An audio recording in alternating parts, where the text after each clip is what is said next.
Dando continuidade a essa parte 2 desse episódio 2 da espiritualidade e das religiões, como a gente disse, a gente demandaria um tempo muito grande para falar, inclusive, do conteúdo das religiões. Aqui nós vamos trazer alguns elementos e convidar vocês a ver uma apresentação em PowerPoint que nós fizemos sobre um resumo das principais religiões do mundo.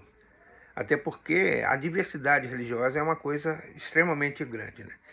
As religiões, de forma hegemônica, elas estão vinculadas a determinados níveis de desenvolvimento, predominantemente, seja até pré-racionais, arcáticas, místicas, até mais racionais e até de uma transracionalidade, algo de superior que a gente entende que a consciência humana pode alcançar. Então, nem todas as religiões estão em todos os níveis, e mesmo os adeptos às religiões, elas podem estar em níveis totalmente diferentes do desenvolvimento do ser humano, como ser que tem um projeto em curso, do seu desenvolvimento de consciência e de desenvolvimento espiritual, né? Geralmente as religiões específicas estão associadas a níveis diferentes de desenvolvimento, né? E por isso que alguns membros de religiões, de todas elas podem estar em níveis diferentes. A relação que cada pessoa tem com a religião, ela pode ser de forma primitiva ou de forma superior, né? E a gente entender isso é de uma complexidade muito grande, né? E essas mudanças constantes, esse sincretismo religioso, eles podem até representar essa adaptação, essa evolução do indivíduo ao nível predominante de determinada religião, né? Nós não somos aqueles que achamos que todas as religiões têm o mesmo nível de desenvolvimento, e nós vamos tentar falar um pouquinho sobre isso, né? Porque a religião, ela pode ser estudada na sociologia, inclusive, como um envolvimento não racional, primitivo, né? Pode também ser estudado na sociologia como uma função integrativa, funcional do sujeito à sociedade. Mas ela também pode ser estudada como uma religião exotérica, assim, mais da manifestação ritualística, como a esotérica, como uma coisa mais de desenvolvimento interior do ser humano, né? Como ela pode ser estudada como uma religião legítima, que tem uma validade social muito grande, e uma religião na sua dimensão autêntica, que ela representa não aquilo que a maioria acha, mas assim uma autenticidade de valores fundamentais, né?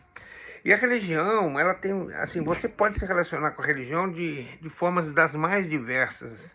E nós pretendemos falar sobre isso quando a gente tratar aqui da psicologia transpessoal, o avanço da psicologia, como ela considera a relação da religião em diversos níveis, né? Então, você pode ter uma relação com a religião como apenas uma crença, né? Como um sistema dogmático, é um envolvimento inferior com a vivência religiosa, né? Você acredita em coisas que alguém disse para você que é correto, como um mandamento, de forma extremamente sem uma reflexão mais profunda. Então a crença é um primeiro estágio mais inferior da relação do ser humano com a religião.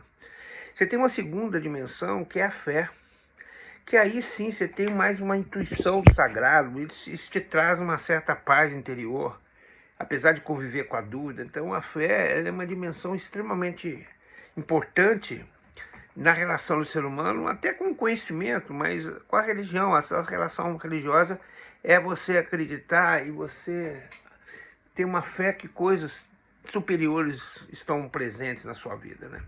E um terceiro nível de relação com a religião é a experiência religiosa. Não há dúvida que muitos têm um insight, uma cognição e vivência extremamente forte com o mundo espiritual.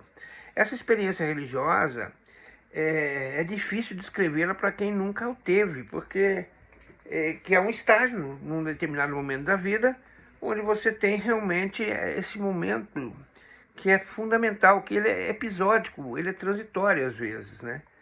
E nós acreditamos em um quarto nível de relação com a religião, que é que a gente chama de adaptação estrutural religiosa. É um estágio que o ser humano alcança, que ela não tem essa transitoriedade de uma experiência mística que você tenha. Mas ela é um estágio onde você tem uma percepção, uma relação, talvez até no nível dos iniciados, né? Que eles têm realmente um contato com o mundo espiritual, e eles têm não só na imaginação, na intuição, né? e na inspiração, eles conseguem visualizar coisas que normalmente o ser humano não alcança na época atual. Há uma perspectiva que os seres humanos cada vez mais terão essa possibilidade, né? É imensurável dizer o número de religiões que existe no mundo. Outro dia, eu estudando as denominações evangélicas, nós descobrimos que nós temos 44 mil denominações diferentes, né? Então, assim, você tem religiões das maiores, né, como é o cristianismo, tem em torno de 28% dos adeptos do mundo, o islamismo com 22%, hinduísmo com 15%, budismo com 8 e poucos por cento de adeptos, né? O judaísmo, que tem 16 milhões de pessoas, e assim por diante.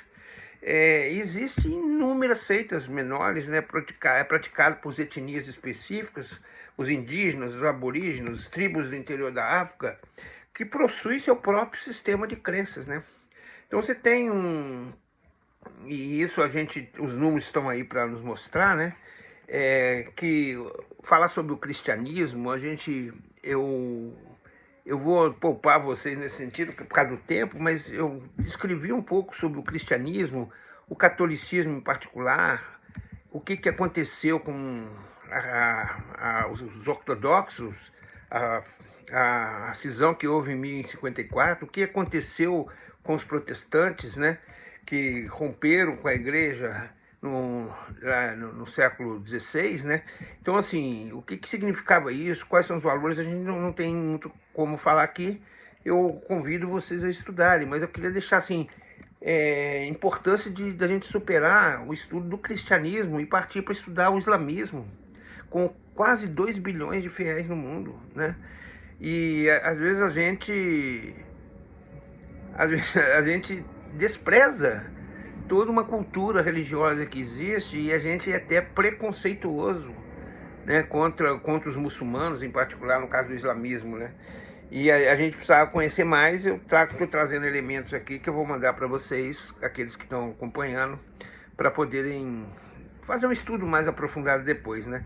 Você tem, inclusive, no hinduísmo, né, uma das nossas religiões mais antigas do mundo, né, de 1500 a.C., né, como essa influência do hinduísmo e quais valores, quando você estuda um pouco os componentes religiosos do hinduísmo, eu acho que a gente merece uma valorização, né?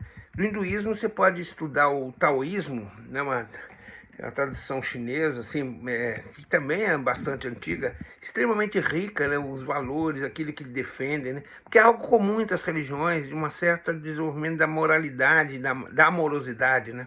Então o taoísmo, ele merece ser conhecido, e você chega também ao budismo, né, que o budismo é extremamente significativo, inclusive tem uma influência no Ocidente cada vez mais relevante, né?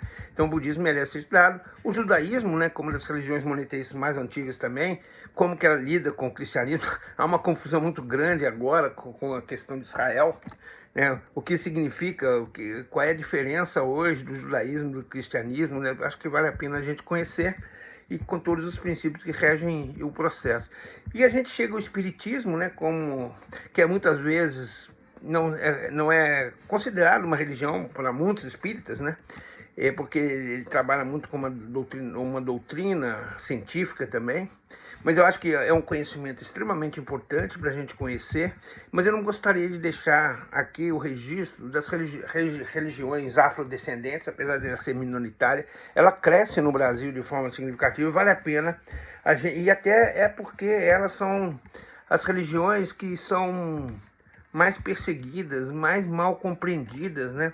Elas sofrem uma discriminação e perseguição, principalmente devido ao seu racismo estrutural presente na sociedade brasileira. Então, assim, eu acho que vale a pena a gente ver a beleza das religiões, né, de tudo aquilo que é o candomblé, a umbanda, a quimbanda, e tudo aquilo que carrega a dimensão afro, que é uma mistura, é claro, e ela não se confunde com o espiritismo de Allan Kardec, que também influenciou e é muitas vezes confundido no Brasil como esse processo, né? Então eu gostaria de falar finalmente, para terminar esse módulo, que a espiritualidade é uma propensão humana a buscar esse sentido para a vida, e refere-se a uma dimensão constitutiva humana, para além desses aspectos físico, material e psicológico que reconhece na dimensão de cada um de nós, né? Ela caracteriza pela essa intimidade do ser humano com algo maior, que transcende as realidades sensoriais e do cotidiano da vida. E, no nosso entendimento, a religião está vinculada a essa organização estruturada e práticas coletivas exteriores de ritos, crenças, tradições e outras formas de expressão, que elas não representam em si a espiritualidade, o desenvolvimento da sua relação, da sua busca de religação com o mundo espiritual. Então, a espiritualidade pode ou não estar ligada a uma vivência religiosa. A gente não falou aqui, mas a gente entende que há muitos ateus que têm uma espiritualidade extremamente bem desenvolvida. Então, eu convidaria vocês a ver a apresentação que fizemos, um resumo mais significativo por causa do tempo, e damos continuidade posterior ao nosso curso. Saudações a todos.